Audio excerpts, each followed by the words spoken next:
Hello friend, সবাই কেমন আছেন? আমিও ভালো আছি। সেদিন আমরা গিয়েছিলাম হালিশহর বিডিআর মাঠে স্ট্রিট ফুড খেতে। প্রথমে আমরা খেয়েছিলাম সাবসুন্সটা। খেতে অনেক টেস্ট ছিল।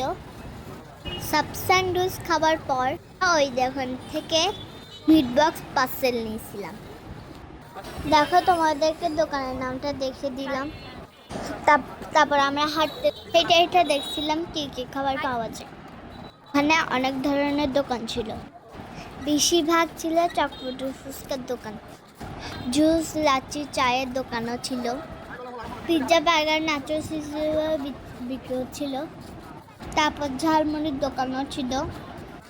হাঁটতে হাঁটতে আমরা একটা দেখে ফেললাম পেঁয়াজের দোকান। সেখানে গরম গরম পেঁয়াজও ভাত ছিল। আমরা এক প্লেট নিয়ে ফেললাম 30 টাকা দিয়ে। অনেক টেস্টি ছিল গরম গরম পেঁয়াজও। আমি মুখে দিতে পারছি না।